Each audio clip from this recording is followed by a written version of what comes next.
What's going on, guys? BK here. I'm making this video today to talk to you a little bit about concealed carry. I had a scenario yesterday that I was in, and I looked up on YouTube, on Google. I tried researching all over. I couldn't find the answer to my question before I left the house. So I wanted to make this video for anybody that comes into this situation that might have the same question that I did. I think it's a pretty one-off scenario because most people, when they take their concealed carry class, once they get their paperwork, they are at the sheriff's office like that. My scenario was a little different. My registration form was 11 months old. I did my course 11 months ago. I was just in a place where I couldn't get down there. My work was crazy. Their hours of operation was the same as my job, so I just honestly didn't make time for it. I kept my gun in my car and the glove box locked up. So I mean, I kind of felt like I had it should I needed it. But now I'm in a place where I'm in a new job, a new position, and I made the time to be able to get down there yesterday. But my question was, did my paperwork expire? And was I going to be able to get my concealed carry? And was I going to be able to or was I going to have to take the test over again? So, long story short, I get down there, no problem whatsoever. Um, Everything was perfectly fine. And while I was there, I asked the lady behind the desk, I was like, do these expire? She said, not in the state of Kentucky. They're indefinitely good. Um, I was like, okay. So I was like, I could have came in here in 5 years after I took my test. She said, yep. So it's I guess just proof that you took the test and you passed. So whenever you want to get your permit, you get your permit. So that was a relief on my part. Um, Now she did say that's not true with all states. That's just Kentucky. She said I won't speak for them because I'm not registered on another state, but here in Kentucky they're good indefinitely. The other thing I thought was interesting too is I've been hearing horror stories lately about people going down to the sheriff's office and that they're only taking concealed carry registration on certain days and that those days the lines are ridiculously long.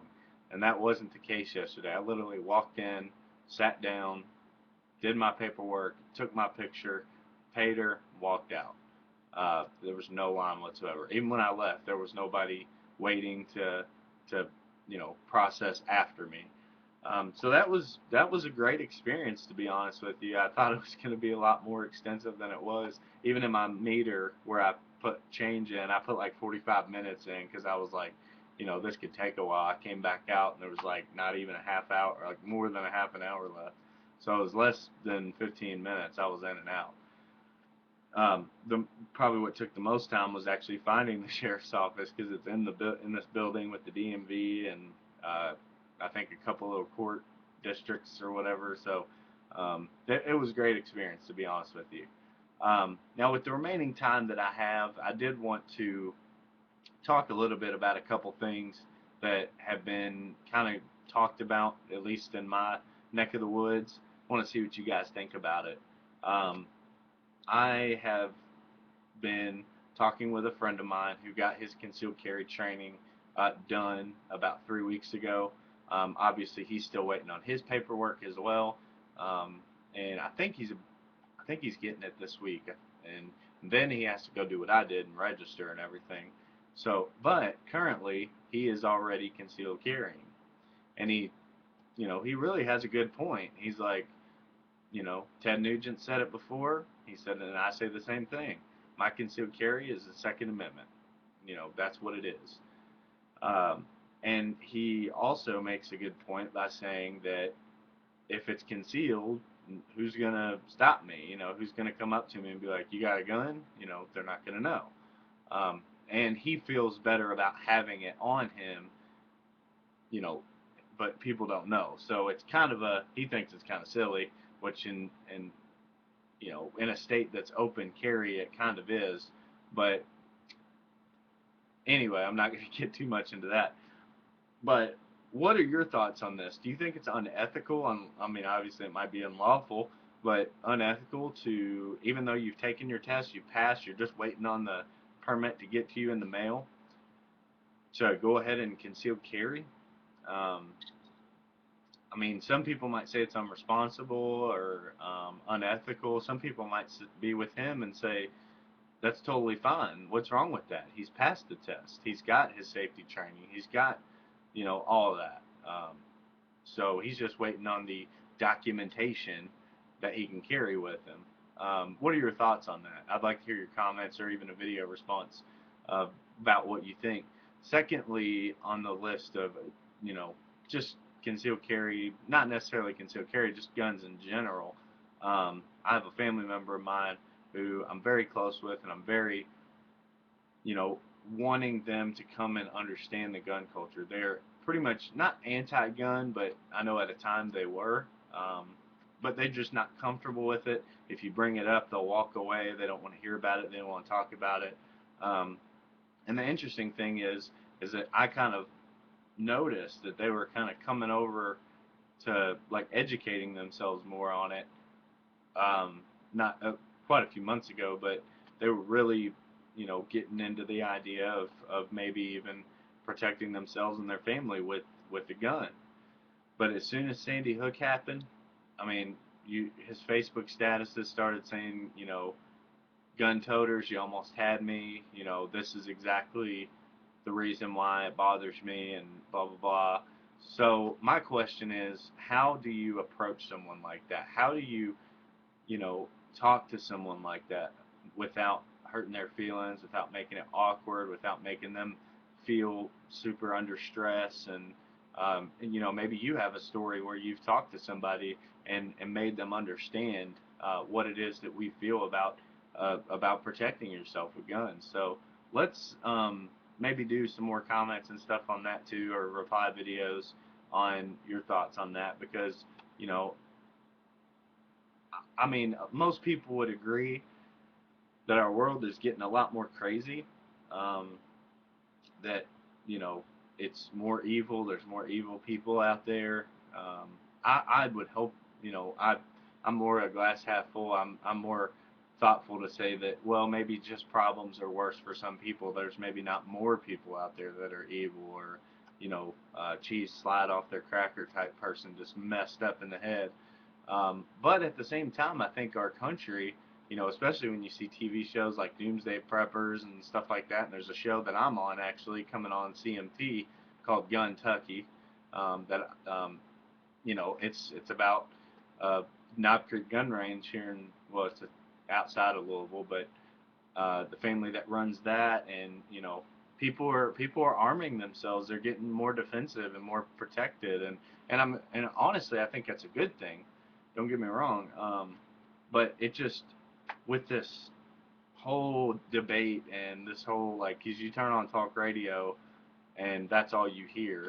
You hear about how Obama's doing this stuff with the gun control, and well, he can't do that. It's Second Amendment. That's our right. And then you have people saying, well, guns are killing people. Guns are causing problems. Access to guns is too easy. And then you have people saying that they should be more widely available. So I mean, there's both sides of the story. I mean, my 2 cents is this. I mean, I think they can regulate guns more. I think that's fine.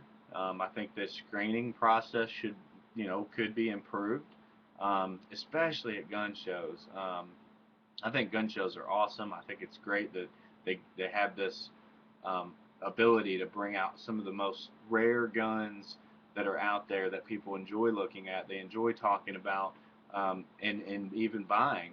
But they should have some kind of easy system that you can register for, just like on a website. If you want to sign up for a Facebook or YouTube account, you go there, it's free, you can sign up for it, and then the group or registration that's running the gun show at the doors takes your ID before you walk in. They process it, and as long as you don't have any kind of restrictions to buy a gun, come on in.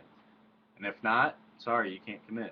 I mean, they do that at adult bookstores. They do that in bars, checking IDs and stuff. So how come they can't do it in a gun show? I mean, obviously, the person that's selling the gun right now, we see them being responsible and checking IDs before they sell their guns to people. So that, I think, is good.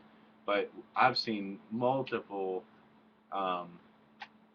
like, like hidden camera stuff where some guy goes in and um, you know, just to see what happens. In some cases they card, sometimes they don't, because they want the sale. They'll just so I'm totally fine with the screening process being improved.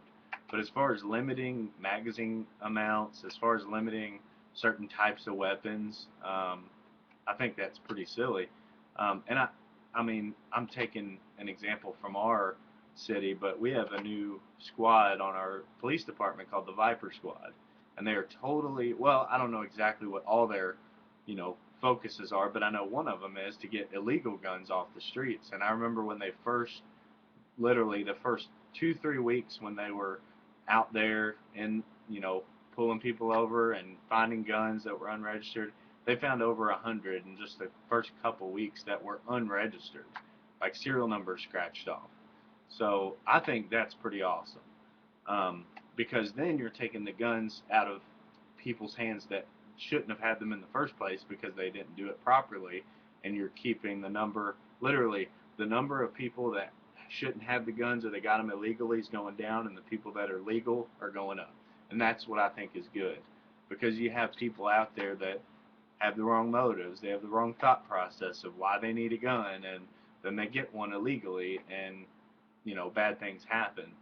But if people are like within the law, they're like, yeah, man, there's nothing wrong with making sure that I'm safe by doing it legally, that everybody else, my neighbors, my family, my fellow citizens are safe by me doing it the right way. I think that's awesome. So, what are your thoughts on that? What are your thoughts on the two questions I had on the whole gun issue? I mean, honestly, I don't think that anybody's going to get anything done in the government that makes us take our guns away. Because I mean, I've got some more of acquaintances, not real close friends, but acquaintances that I know that are really off the deep end with this whole. They're going to come take our guns. They're gonna declare martial law, and it's like, dude, you're that's a little far fetched.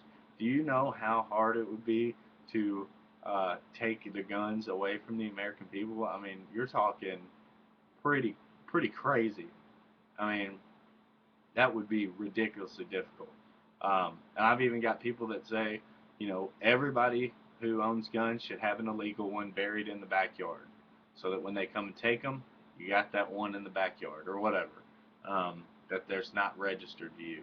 So I mean, I think that's a little far fetched. Anything is possible. I'm not a person to say that that it can't happen, because it can, but I do think it's a little far fetched, a little crazy, because the government would be in, they would literally lose cops, they would lose army off people that would fight for their freedom, because you see that in history, where people have fought for their freedoms, they've defended their freedoms to even to death, and that would happen as well with this.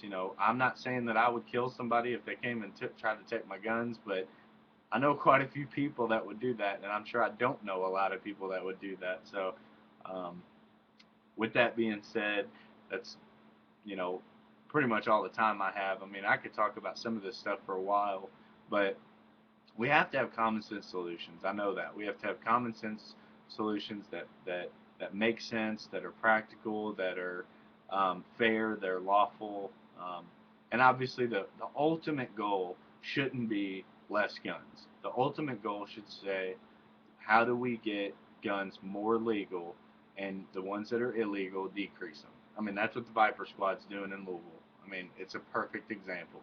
So, I mean, that's where I'm at.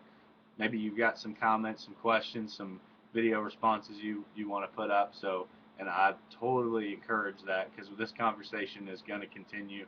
And I'd much rather hear me and you, the citizens, talking about it than, oh, dude, on the radio. Thanks for your time, guys. Thanks for your views, your subscribes. I appreciate it. I cover a lot of different topics on my channel, but and a lot of different content too. But so I thank you for that, and I hope you guys have a great day. Today is the Final Four weekend for the Cards. I hope that Louisville goes all the way. Go Cards! I'm wearing my dude shirt right now, the Big Lebowski, but here in about 2-3 hours, the Louisville Reds going on. So hope you guys have a good one. God bless. We'll catch you later.